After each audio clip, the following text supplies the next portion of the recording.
Alright, so welcome back to another video, and in this one I am going to take a look at this weird AF router. Now there has been some issues with it. This is a fairly new router. This is something that was provided by my ISP, and it's just been misbehaving a lot, and there has been complaints, a lot of complaint regarding this particular model.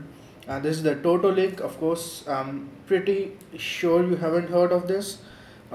This is a very unusual brand, and this is the A2004NS model, and I have my focus fixed so you guys cannot see that, but you can see the rest of it.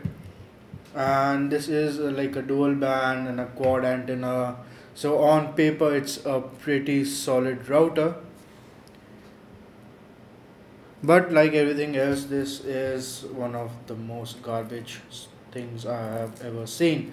um, you have your 12-volt power, USB, and your four LAN ports and a WAN port, and it does actually work. So it's even like less than a month old since we've got this, and you can like power it on and it works, and you can see the power LED. It has a CPU LED, and open it up and show you all what's inside. So I'm sure that the hardware is just fine, and it's just the firmware that's very crappy. I really wanted to show you all how basic the construction is and how cheap it is internally. So let me just grab my screwdriver here. Let's flip it over. You have the four pad screws, and anyone would think that when you remove these you would actually get to your system, but that's not the case. These are just the pad screws.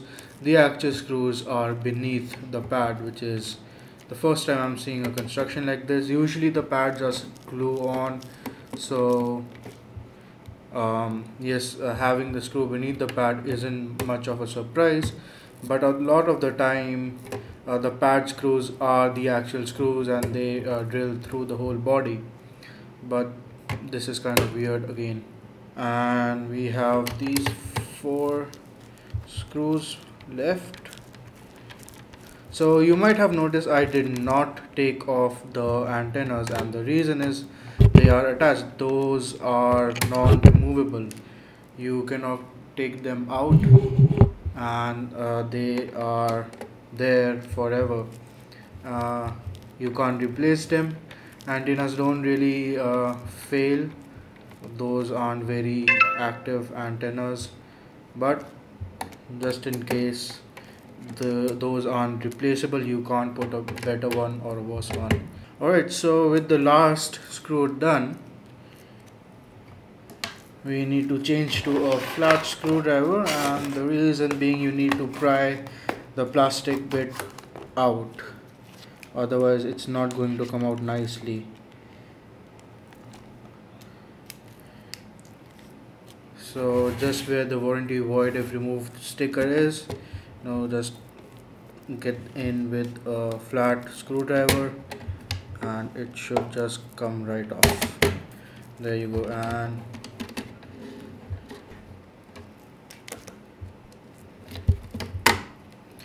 that's it. That's your PCB from the back side of it. Green nicely labeled PCB, and just remove that so that the wire is free.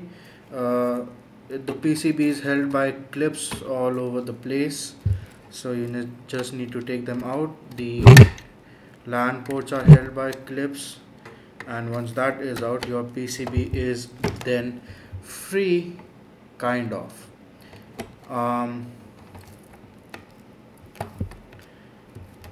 Yeah, so it's not actually just yet free because of these wires. So here's the mesh.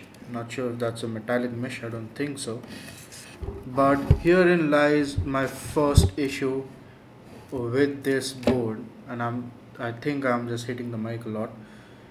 All the antennas are actually soldered directly on the PCB, so there's no um, there's no coax cable or anything like that, and it's just directly soldered on, and they just melt right through the plastic. So the cable is coax, but they have just melted it right through the plastic. So if you can see on this one, the wire comes in and the first solder blob is melting through the plastic casing that separates the top layer and the middle and the center layer, um, and then the center layer attaches there. So yes, very odd, and that's all I have to say. It's a very odd construction. And so for the CPU, we have the RTL8197DN, which is this one, and it's a 600 megahertz Realtek CPU or SoC. I think it's remotely based on MIPS architecture. I'm not entirely sure, but this is like an entire Realtek things. And the bad part is that these chips aren't really well supported in Linux or OpenWRT or any of those free router projects. So it would be hard for me to like port it to something like OpenWRT. There's your RAM. Now it looks like a separate RAM chip, so you think it'll be a huge RAM like 128 megabytes at least, but that's just 16 megabytes. That's all there is.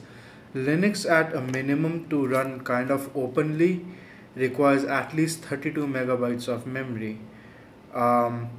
It can run on 16 megabytes if you um, really carefully choose what you are running, and I think that is what this is doing exactly. But 16 megabytes is, in my opinion, just too less. And then you have the RTL8812AR and RTL, which one is the one? 8192ER. So these two chips here for your different channels, and I'm not sure if you guys can read it all that clearly, but again, I have my focus fixed and I'm not going to move that.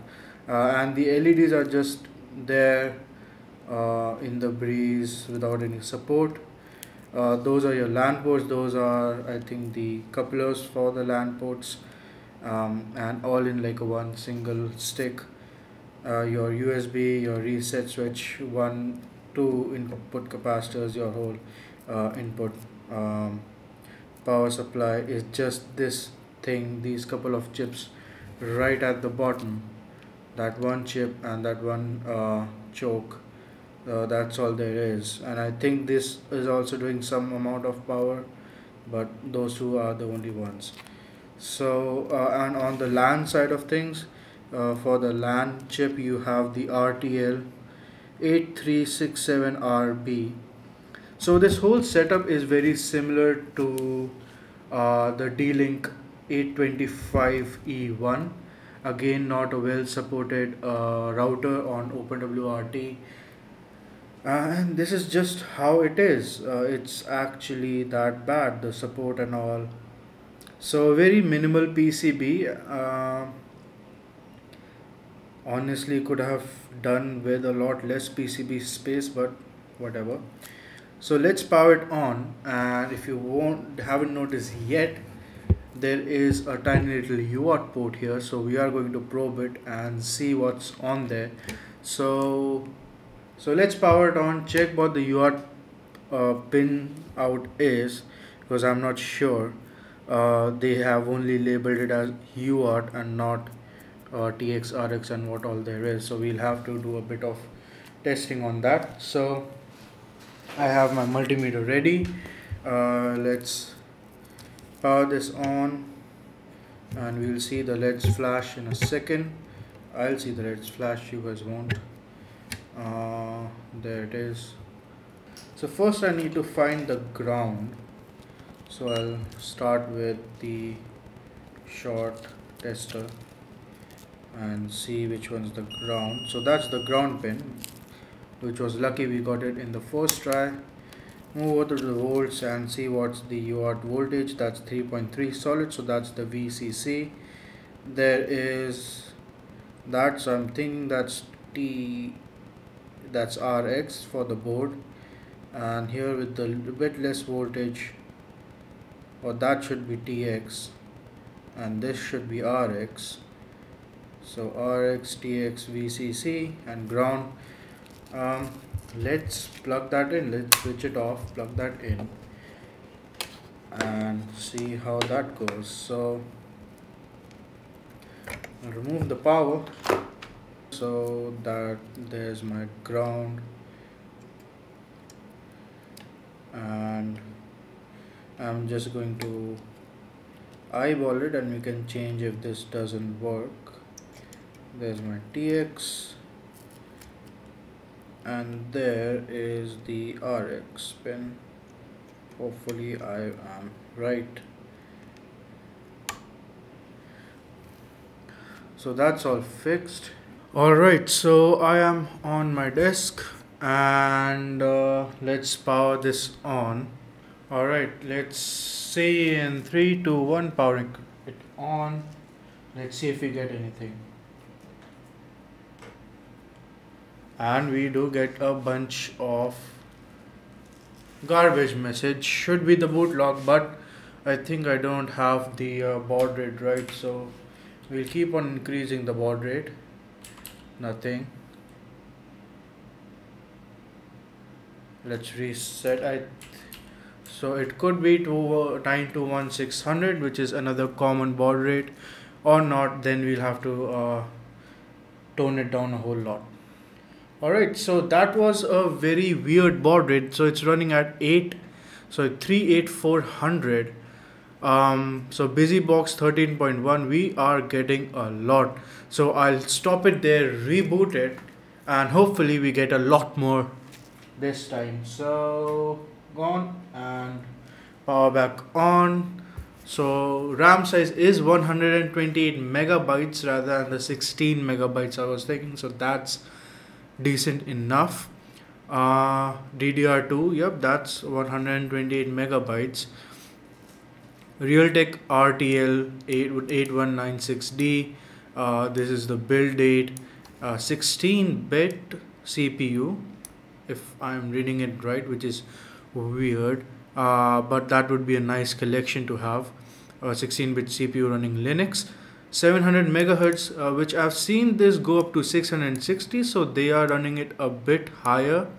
And then this is our kernel version, uncompressing Linux. So of course we are running Linux, no issues with that. Realtek WLAN driver versions, and that's just giving us our messages that we want to see. BusyBox version 1.13 compiled on this date, so 2017, that's a year ago or over a year ago. So might be a build root build, nothing that specifies that, but I'm just guessing, and we just have other stuff running, and it's still just spitting out messages.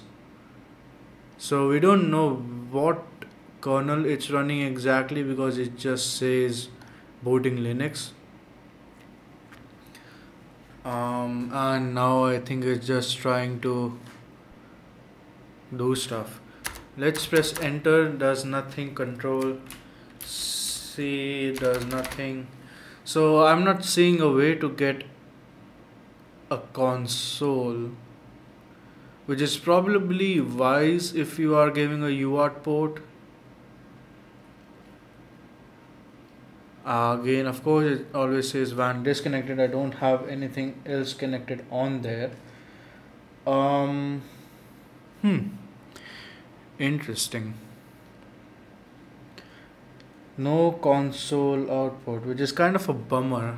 I thought we'd have something.